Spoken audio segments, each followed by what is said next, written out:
3,500 ಅಲ್ಲ ಸಿದ್ದರಾಮಯ್ಯನವರೇ, ಮಾನ್ಯ ನರೇಂದ್ರ ಮೋದಿ ಅವರೇ, ರೈತರಿಗೆ 4,500 ಕೊಟ್ಟರು ಕಡಿಮೆ ಅಂತ ನಾನು ಹೇಳಲಿಕ್ಕೆ ಇಷ್ಟಪಡ್ತೇನೆ. ಆಲ್ಕೋಹಾಲ್ ಎಲ್ಲಿಂದ ಬರ್ತದೆ? ಸ್ಪಿರಿಟ್ ದಿಂದ ತಯಾರಾಗ್ತದೆ. ಸ್ಪಿರಿಟ್ ತಯಾರು ಮಾಡ್ಲಿಕ್ಕೆ ಯಾರು ಕಾರಣೀಭೂತರದಾರ? ರೈತರದಾರ. ಆಲ್ಕೋಹಾಲ್ ರೇಟ್ ಹೆಚ್ಚಾಗದೆ, ಉಚಿತ ಯೋಜನೆಗಳನ್ನು ನೀವು ಕೊಡ್ತಾ ಇದ್ದೀರಿ, ಅನೇಕ ಬಿಟ್ಟಿ ಭಾಗ್ಯಗಳನ್ನು ಕೊಡ್ತಾ ಇದ್ದೀರಿ. 90 ದಿನ ಆಯ್ತು ರೈತ ಬಂದು ಕೂತ್ರೆ ಇವತ್ತು ಅವರಿಗೆ ಬೆಂಬಲ ಬೆಲೆ ಕೊಡ್ತಾ ಇಲ್ಲ, ಸರಿಯಾಗಿ ಒಂದು ಟನ್ನಿಗೆ ನೀವು ರೇಟ್ ಫಿಕ್ಸ್ ಮಾಡ್ತಾ ಇಲ್ಲ. 3,500 ಅಲ್ಲ ಸಿದ್ದರಾಮಯ್ಯನವರೇ, ಮಾನ್ಯ ನರೇಂದ್ರ ಮೋದಿ ಅವರೇ, ರೈತರಿಗೆ 4,500 ಕೊಟ್ಟರು ಕಡಿಮೆ ಅಂತ ನಾನು ಹೇಳಲಿಕ್ಕೆ ನಾನು ಕೇಳ್ತೀನಿ. 2,05,000 ಆಗಿದೆ ನಿಮ್ಮ ಪಗಾರ. ಇವತ್ತಿನ ನೀವು 224 MLAಗಳು ಪಕ್ಷಾತೀತವಾಗಿ ಘೋಷಣೆ ಮಾಡಿಬಿಡ್ರಪ್ಪ.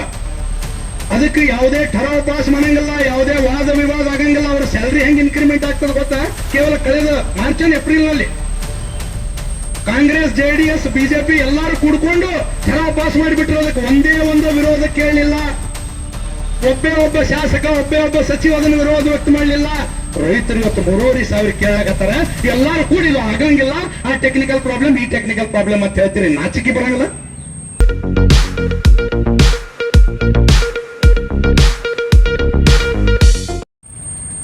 ಓಂ ಶಾಂತಿ.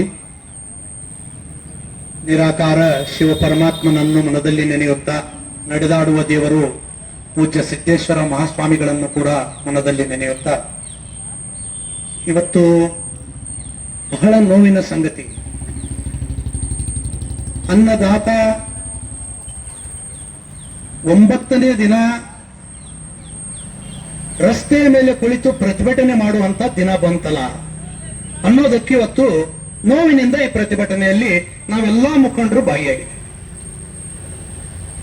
ಇದೀಗ ತಾನೇ ಉಮೇಶ್ ವಂದಾಲ್ ಅವರು ಮಾರ್ಮಿಕವಾಗಿ ತಮ್ಮ ವಿಚಾರಗಳನ್ನು ವ್ಯಕ್ತಪಡಿಸಿ, ನಮ್ಮ ಸಾಕಷ್ಟು ರೈತ ಮುಖಂಡರು ಹಾಗೂ ರೈತಾಪಿ ವರ್ಗ ಇಲ್ಲಿದೆ. ಏನು FRP ರಾಜ್ಯ ಸರ್ಕಾರ ಕೇಳಿದ್ರೆ ಕೇಂದ್ರ ಕಡೆ ಬಟ್ಟು ಮಾಡ್ತದ, ಕೇಂದ್ರದವ್ರನ್ನ ಕೇಳಿದ್ರೆ ನಾವು ಈಗಾಗಲೇ FRP ಘೋಷಣೆ ಮಾಡಿದ್ದೇವೆ ಅಂತ ಹೇಳಿ ರಾಜ್ಯ ಸರ್ಕಾರದವ್ರನ್ನ ತೋರಿಸ್ತಾರೆ. ಫೇರ್ ರಿಮ್ಯುನರೇಷನ್ ಪ್ರೈಸ್, ನ್ಯಾಯಯುತ ಲಾಭದಾಯಕ ಬೇಡಿಕೆಯನ್ನು ಈಡೇರಿಸುವುದೇ FRP. ಈ FRP ಘೋಷಣೆ ಆದ ನಂತರ ಎಷ್ಟು ರೈತರಿಗೆ ಅನುಕೂಲ ಆಗಿದೆ ಅನ್ನೋದು ಯಕ್ಷ ಪ್ರಶ್ನೆ ಆಗಿದೆ. ಅನುಕೂಲ ಆಗಿತ್ತಂದ್ರೆ ಇವತ್ತು ರೈತರು ಬೀದಿಗಿಳಿದು ಹೋರಾಟ ಮಾಡುವಂತ ಪರಿಸ್ಥಿತಿ ಏಕ ನಿರ್ಮಾಣ ಆಗ್ತಿತ್ತು. ನಾವು ಇದರಲ್ಲಿ ಯಾವುದೇ ರಾಜಕೀಯ ಬೆರೆಸ್ಲಿಕ್ಕೆ ಹೋಗಂಗಿಲ್ಲ, ಯಾವುದೇ ಪಕ್ಷದ ಪರನೋ ವಿರೋಧ ಮಾತಾಡ್ಲಿಕ್ಕೆ ನಾವು ಇಲ್ಲಿ ಯಾರು ಮುಖಂಡರು ಬಂದಿಲ್ಲ. ರೈತರ ಪರವಾಗಿ ನಾವು ಇಲ್ಲಿ ಬೆಂಬಲ ಕೊಡ್ಲಿಕ್ಕೆ ಬಂದಿದ್ದೇವೆ. ಹಾಗಿದ್ರೆ ಈ ಬೆಂಬಲ ಇಷ್ಟಕ್ಕೆ ಸಾಕೇನು? ನಿಜವಾಗ್ಲೂ ರೈತರಿಗೆ ಇವತ್ತು ಎಷ್ಟು ಹಣ ಸಿಗಬಹುದಾಗಿತ್ತು ಒಂದು ಟನ್ನಿಗೆ? ದಯಮಾಡಿ ಇಲ್ಲಿ ಕೂತಂತ ರೈತರು ಅನ್ಯತಾ ಭಾವಿಸಬಾರದು. ಎಲ್ಲೋ ನಾವು ಎಡವಿದೇವಿ ಅಂತ ಅನ್ನಿಸ್ಲಿಕ್ಕೆ. 3,500 ಅಲ್ಲ 4,500 ಕೇಳಿದ್ರೆ ಸರ್ಕಾರ ಹಾದಿಗೆ ಬರ್ತಿತ್ತು.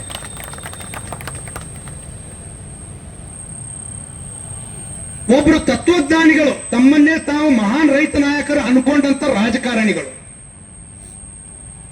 ವಾಮಾಗೋಚರವಾಗಿ ರೈತರ ಬಗ್ಗೆ ನಿಂದನೆಯನ್ನು ಮಾಡ್ತಿರ್ತಾರೆ. ಅಂತ ರಾಜಕಾರಣಿಗಳಿಗೆ ಹೇಳಿಕ್ಕೆ ಇಚ್ಛೆ ಪಡ್ತೀನಿ ನಾವು. ಹಂಗಿದ್ರೆ ನೀವು ಶುಗರ್ ಫ್ಯಾಕ್ಟರಿ ಯಾಕೆ ಮಾಡಿದ್ರಪ್ಪ? ಒಂದಲ್ಲ ಎರಡಲ್ಲ, ಹಂಗೆ ಮೇಲೆ ಮೇಲೆ ಹೆಚ್ಚು ಮಾಡ್ಕೋದು ಉಂಟ್ರಿ ಶುಗರ್ ಫ್ಯಾಕ್ಟರಿ. ಲಾಭ ಇರಲಿಲ್ಲ ಅಂದ್ರೆ ನೀವು ಶುಗರ್ ಫ್ಯಾಕ್ಟರಿ ಮಾಡ್ತಿದ್ರೆ? ಇದು ರಾಜ್ಯದ ಜನತೆ ಕೇಳುವಂತ ಪ್ರಶ್ನೆ ಆಗಿದೆ. ಲಾಭ ಇಲ್ಲ ಅಂದ್ರೆ ಶುಗರ್ ಫ್ಯಾಕ್ಟರಿ ಯಾಕೆ ಮಾಡ್ತಿದ್ರಿ? ನಮಗೆ 3,500 ಕೊಡ್ಲಿಕ್ಕೆ ಆಗಂಗಿಲ್ಲ ಅಂತ ಇವತ್ತು ನೀವು ಹೇಳ್ತೀರಿ. ಸಕ್ಕರೆ ಕಾರ್ಖಾನೆಯ ಫ್ಯಾಕ್ಟರಿ ಮಾಲೀಕರು, ನಿಮಗ ವಿಮಾನ ತಗೊಳಿಕ್ ರೊಕ್ಕದಾವ, ಹೆಲಿಕಾಪ್ಟರ್ ತಗೊಳಿಕ್ ರೊಕ್ಕದಾವ. ಇವೆಲ್ಲ ರೈತರು ದುಡಿದಂತ, ಏನು ಹೊಲದಲ್ಲಿ ತೋಟದಲ್ಲಿ ಮಾಡಿದಂತ ಅವರು ದುಡಿಮೆಯಿಂದ ಇವತ್ತು ನೀವು ಹೆಲಿಕಾಪ್ಟರ್ ವಿಮಾನದಾಗ ಅಡ್ಡಾಡ್ಲಾಗತ್ತೆ. ವರ್ಷಕ್ಕೊಂದು ಫ್ಯಾಕ್ಟರಿ ಹೆಚ್ಚು ಮಾಡ್ಕೋತ ಹೊಂಟಿರಿ. ರೈತರ ಬೆಂಬಲ ಬೆಲೆಯನ್ನು ಇವತ್ತು ಸರಿಯಾಗಿ ಕೊಡ್ತಾ ಇಲ್ಲ. MSP ಬಗ್ಗೆ ಮಾತನಾಡ್ತಾ ಇಲ್ಲ. FRP ಬಗ್ಗೆ ಸರಿಯಾಗಿ ಇವತ್ತು ನಿರ್ಣಯವನ್ನು ಕೈಗೊಳ್ತಾ ಇಲ್ಲ. ನ್ಯಾಯಯುತವಾದಂತ ಬೇಡಿಕೆಯನ್ನು ಕೇಳುವಂತ ರೈತರನ್ನ ಇವತ್ತು 9 ದಿನ ಆದರೂ ಬೀದಿಗೆ ತಂದು ಕೂಡಿಸಿರಿ, ಯಾಕಂತ ಕೇಳ್ತಾ ಇಲ್ಲ. ರಿಕವರಿ ರೇಷಿಯೋ ಏನಾದ್ರೂ ಕೇಳಿದ್ರೆ ಏನು ರಿಕವರಿ ರೇಷಿಯೋ? ನಾವು ಕೇಳ್ತೇವೆ. ಇವತ್ತು ಕರ್ನಾಟಕದ 7 ಕೋಟಿ ಕನ್ನಡಿಗರು MLA ಮಿನಿಸ್ಟರ್ಗಳ ರಿಕವರಿ ರೇಷಿಯೋ ಏನದ? ರೈತರ ರಿಕವರಿ ರೇಷೋ ಅವ್ರ ಟನ್ನಿನ ರಿಕವರಿ ರೇಷೋ ಕೇಳಬೇಡ್ರಿ. ನಿಮ್ಮ ರಿಕವರಿ ರೇಷೋ ಏನದ? ನಿಮ್ಮ ರಿಕವರಿ ರೇಷೋ ಏರ್ಲಾರ್ದೇನೆ, ಮೂಲಭೂತ ಸೌಕರ್ಯ ಕೊಡ್ಲಾರ್ದೇನೆ, ಜನರಿಗೆ ಅಭಿವೃದ್ಧಿ ಮಾಡಲಾರ್ದೇನೆ, ನೀವು ಕಳೆದ 4 ತಿಂಗಳಿಂದ ಒಮ್ಮೆ ನಿಮ್ಮ ಪಗಾರ ವೇತನವನ್ನು ಡಬಲ್ ಮಾಡ್ಕೊಂಡ್ರಲ್ಲ, ನಿಮಗೆ ರಿಕವರಿ ರೇಷೋ ಅನ್ವಯ ಆಗಂಗಿಲ್ಲನು? ಎಲ್ಲ ಪಕ್ಷದವ್ರಿಗೆ ಕೇಳ್ತೀನ ನಾನು. ಇವತ್ತು ಒಬ್ಬ ಶಾಸಕನ ಸ್ಯಾಲರಿ ಎಷ್ಟಿದೆ ಗೊತ್ತಾ? ವೇತನ, ಅಕಾಮಿಡೇಷನ್ ಮತ್ತು ಅವರ ಸ್ಯಾಲರಿಯನ್ನು ಹಿಡಿದ್ರೆ 2,05,000 ರೂಪಾಯಿ ತಿಂಗಳಿಗೆ ಶಾಸಕರು ತಗೋತಾರೆ. ಒಬ್ಬ ಶಾಸಕ. ನಾನು ಹೇಳ್ತೀನಿ ಇವತ್ತು ಶಾಸಕರಿಗೆ, ರೈತರು ಬಂದು ಇವತ್ತು 9 ದಿನ ಆಯ್ತು ರಸ್ತೆ ಮೇಲೆ ಕೂತಿದಾರಲ್ಲ, ಇನ್ನು ಮೇಲಿಂದ ನಾನು 2,05,000 ತಗೊಳಂಗಿಲ್ಲ, ಎಲ್ಲ ಅಲೌನ್ಸ್ ಬಿಡ್ತೀನಿ, ಕೇವಲ 50,000 ಪಗಾರ ಹೋಯ್ತೀನಿ, 1,50,000 ರೂಪಾಯಿ ನಾನು ರೈತರಿಗೆ ಕೊಡ್ತೀನಿ ಅಂತ ಘೋಷಣೆ ಮಾಡ್ರು ನೋಡು. ಸರ್ಕಾರದ ರೊಕ್ಕ ತಗೊಳಕತ್ತಿರಲ್ಲ, ರೈತ ದುಡ್ದಂತ ರೊಕ್ಕ ನೀವು ತಗೊಳಕತ್ತಿರಲ್ಲ. ಆಲ್ಕೋಹಾಲ್ ಮೇಲೆ ಸ್ಪಿರಿಟ್ ತಯಾರು ಮಾಡಿ ಇವತ್ತು ಆಲ್ಕೋಹಾಲ್ ರೇಟ್ ಏರಿಸಿರಿ. ಇವತ್ತು ನಮ್ಮ ಕುಡುಕರ ಸಂಘದ ಒಂದು ಕರ್ನಾಟಕನೇ ಅವರು ಬೀದಿಗಳಲ್ಲಿ ಹೋರಾಟ ಮಾಡುವಂತವ್ರು ನೋಡಿದ್ದೇವೆ. ಮದ್ಯಪ್ರಿಯರ ಸಂಘ, ಮದ್ಯಪ್ರಿಯರ ಸಂಘದ ದಿನನಿತ್ಯ ಇವತ್ತು ಆಲ್ಕೋಹಾಲ್ ರೇಟ್ ಹೆಚ್ಚು ಮಾಡಿದ್ರಿ. ಆಲ್ಕೋಹಾಲ್ ಎಲ್ಲಿಂದ ಬರ್ತದೆ? ಸ್ಪಿರಿಟ್ ದಿಂದ ತಯಾರಾಗ್ತದೆ. ಸ್ಪಿರಿಟ್ ತಯಾರು ಮಾಡ್ಲಿಕ್ಕೆ ಯಾರು ಕಾರಣೀಭೂತರದಾರ? ರೈತರದಾರ. Alcohol rate ಹೆಚ್ಚಾಗದೆ. ಉಚಿತ ಯೋಜನೆಗಳನ್ನು ನೀವು ಕೊಡ್ತಾ ಇದ್ದೀರಿ, ಅನೇಕ ಬಿಟ್ಟಿ ಭಾಗ್ಯಗಳನ್ನು ಕೊಡ್ತಾ ಇದ್ದೀರಿ. 9 ದಿನ ಆಯ್ತು ರೈತ ಬಂದು ಕೂತ್ರೆ ಇವತ್ತು ಅವರಿಗೆ ಬೆಂಬಲ ಬೆಲೆ ಕೊಡ್ತಾ ಇಲ್ಲ, ಸರಿಯಾಗಿ ಒಂದು ಟನ್ನಿಗೆ ನೀವು ರೇಟ್ ಫಿಕ್ಸ್ ಮಾಡ್ತಾ ಇಲ್ಲ.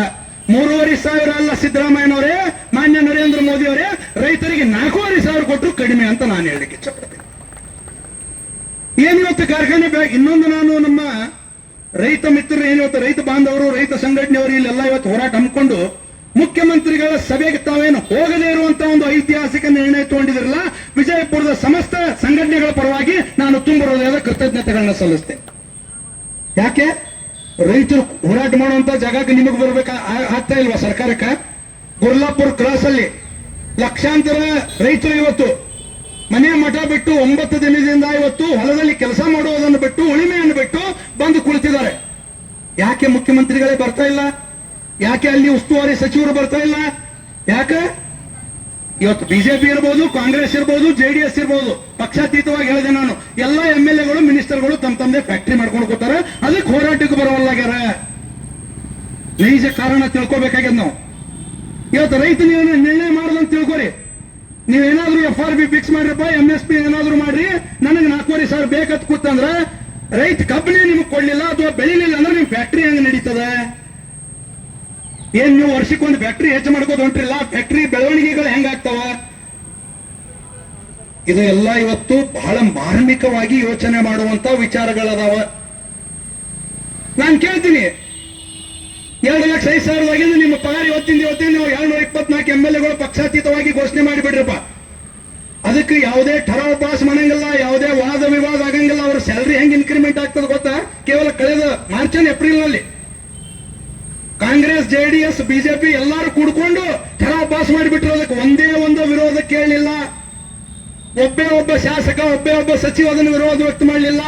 ರೈತರು ಇವತ್ತು 3,500 ಕೇಳಾಕತ್ತಾರ. ಎಲ್ಲರೂ ಕೂಡಿಲ್ಲ, ಆಗಂಗಿಲ್ಲ. ಆ ಟೆಕ್ನಿಕಲ್ ಪ್ರಾಬ್ಲಮ್, ಈ ಟೆಕ್ನಿಕಲ್ ಪ್ರಾಬ್ಲಮ್ ಅಂತ ಹೇಳ್ತೀರಿ. ನಾಚಿಕೆ ಬರಂಗಿಲ್ಲ? ಮಾನವೀಯತೆ ಅದ ನಿಮಗ? ಹೋಗ್ಲಿ, ಸರ್ಕಾರಕ್ಕೆ ಕೇಳಲಿಕ್ಕೆ ಇಚ್ಛೆ ಪಡ್ತೀನಿ ನಾನು. ಯಾವುದೇ ಸರ್ಕಾರ ಇರ್ಬೋದು, ಸರಿಯಾಗಿ ವಿದ್ಯುತ್ ಆದ್ರೂ ಕೊಡ್ತೀರಾ ನೀವು? ಸರಿಯಾಗಿ ಅವರಿಗೆ ಗೊಬ್ಬರ ಪೂರೈಕೆಯನ್ನಾದ್ರೂ ಮಾಡ್ತೀರಾ? 3 ಫೇಸ್ ವಿದ್ಯುತ್ ಕೊಡ್ಲಿಕ್ಕೆ ಆಗಲಾರ್ದಂತ ಸರ್ಕಾರಗಳು ಯಾವುದೋ ರಾತ್ರಿನೋ ಮಧ್ಯರಾತ್ರಿನೋ ನೀವು 3 ಗಂಟೆ 2 ಗಂಟೆ ವಿದ್ಯುತ್ ಕೊಡ್ತೀರಿ. ಆ ಸಂದರ್ಭದಲ್ಲಿ ಹೋಗಿ ಉಳಿಮೆಯನ್ನು ಮಾಡಬೇಕು ರೈತ. ಹಗಲ ಸಂದರ್ಭದಲ್ಲಿ ಕೊಡಂಗಲ್ಲ ನೀವು, ರಾತ್ರಿ ಸಂದರ್ಭದಲ್ಲಿ ಅವರಿಗೆ 3 ಫೇಸ್ ಲೈನ್ ಕೊಡ್ತೀರಿ. ಅದನ್ನ ನೀವು ಸರಿಯಾಗಿ ಮಾಡಿರಿ? ಇಲ್ಲ. ಯಾಕೆ ಈ ನಾಟಕ ಮಾಡ್ತಾ ಇದ್ದೀರಿ? ಈ ಎಲ್ಲಾ ವಿಚಾರಗಳನ್ನು ಇವತ್ತು ಕೇಳುವಂತ ರೈತ ಸಂಘ, ಹಸಿರು ಸೇನೆ, ಎಲ್ಲ ರೈತಾಪಿ ವರ್ಗ ಇವತ್ತು ಬೀದಿಗಿಳಿದು ಹೋರಾಟ ಮಾಡ್ತಾ ಇದೆ. ಏನಾಗ್ತಾ ಇದೆ ಇವತ್ತು? ಭಾರತ ದೇಶದ ಇಲ್ಲೇ ಪಕ್ಕದ ಇದಕ್ಕೆ ತಾನೇ ಉಮೇಶ್ ಅವರು ಹೇಳಿದಾಗೆ ಮಹಾರಾಷ್ಟ್ರದಲ್ಲಿ, ಉತ್ತರ ಪ್ರದೇಶದಲ್ಲಿ, ಪಂಜಾಬದಲ್ಲಿ, ಹರಿಯಾಣದಲ್ಲಿ, ಅನೇಕ ರಾಜ್ಯಗಳಲ್ಲಿ ನಿಯರ್ ಬೈ 4,000 ರೂಪಾಯಿ ಪರ್ ಟನ್ ಕೊಡ್ತಾ ಇದ್ದಾರೆ. ಅಂದಾಜು ಒಂದು 4,500 ಎವರೇಜ್ ತೆಗೆದ್ರೆ ಅಂದ್ರೆ ಎಲ್ಲ 4,000 ಹಿಡ್ಕೊ. ಈ ಎಲ್ಲ ರಾಜ್ಯಗಳ ಅಂದಾಜು 4,000 ಕೊಡ್ತಾ ಇದ್ರಿ. ಕರ್ನಾಟಕ ರೈತ ಏನು ಅನ್ಯಾಯ ಮಾಡಿದಾನೆ? ಪಂಜಾಬ್ ರೈತಗೊಂದು ಮಾನದಂಡ, ಹರಿಯಾಣದವನಿಗೆ ಒಂದು ಮಾನದಂಡ, ಕರ್ನಾಟಕದ ರೈತಗೊಂದು ಮಾನದಂಡ. ಯಾವ ನ್ಯಾಯ ಮಾನ್ಯ ಮುಖ್ಯಮಂತ್ರಿಗಳೇ? 20 ಜನ ರೈತರನ್ನು ಕರೆದಿದ್ದೀನಿ, ಕಾರ್ಖಾನೆಯವ್ರ ನಂತರ ಅವರು ಸಭೆಯನ್ನು ನಾವು ಮಾಡ್ತಾ ಇದ್ದೇವೆ, ಒಂದು 20 ಜನ ಬರ್ರಿ. ಅದನ್ನು ಧಿಕ್ಕರಿಸಿದಿರಲ್ಲ, ಇದು ನಿಮ್ಮ ಹೋರಾಟದ ದಿಕ್ಕನ್ನೇ ಬದಲಿಸುವಂತ ಶಕ್ತಿ ಈ ನಿಮ್ಮ ಮಾತಿಗಿದೆ. ಇವತ್ತು ಹೇಳ್ತಾ ಇದ್ರು ಸಂಗಮೇಶ್ ಸಗರ್ ಅವರು, ಬೆಂಗಳೂರು ಹೋಗ್ತಾ ಹೋಗ್ತಾ ಅರ್ಧ ಹಾದಿಯಲ್ಲಿ ಹೊಳೆ ಬಂದೇವು ನಾವು ಅಂತೇಳಿ. ನಮ್ಮ ಸೊನ್ನದವರು ಹೇಳ್ತಾ ಇದ್ರು, ಇಲ್ಲ ರೀ ನಾವು ಕಾರ್ಯಕ್ರಮದಿದ್ದೀವಿ, ಬೆಂಗಳೂರಿಗೆ ಕರೆದಿದ್ರು ನಮ್ಮ 20 ಪ್ರಮುಖರನ್ನ. ನಾವು ವಿಜಯಪುರದಿಂದ ಹೋಗ್ತಾ ಇದ್ದೀವಿ, ಒಂದು 30-40 ಕಿಲೋಮೀಟರ್ ಹೋಗಿದ್ದೀವಿ. ಆವಾಗ ನಮ್ಮ ರಾಜ್ಯಾಧ್ಯಕ್ಷರ ಕರೆ ಬಂತು, ನಾವು ಮತ್ತೆ ಯಾರು ಮುಖ್ಯಮಂತ್ರಿಗಳನ್ನ ಭೇಟಿ ಆಗದೇ ಇರುವಂತಹ ಒಂದು ನಿರ್ಣಯವನ್ನು ಕೈಗೊಂಡಿದ್ದೇವೆ. ಕೊಲ್ಲಾಪುರ ಕ್ರಾಸಿಗೆ ಸರ್ಕಾರ ಬಂದು ಇವತ್ತು ರೈತರಿಗೆ ಇವತ್ತು ಅವರು ಏನ್ ಬೇಡಿಕೆ ಇಟ್ಟಿದ್ದಾರೋ ಅದನ್ನು ಪೂರೈಸಬೇಕಂತೇಳಿ ವಿಜಯಪುರದ ಸಮಸ್ತ ರೈತರ ಪರವಾಗಿ, ಸಂಘಟನೆಗಳ ಪರವಾಗಿ, ಇವತ್ತು ವೇದಿಕೆ ಮೇಲೆ ಇದ್ದಂತ ಎಲ್ಲ ಮುಖಂಡರ ಪರವಾಗಿ ನಾವು ಆಗ್ರಹ ಮಾಡ್ಲಿಕ್ಕೆ ಇಲ್ಲಿ ಬಂದಿದ್ದೇವೆ.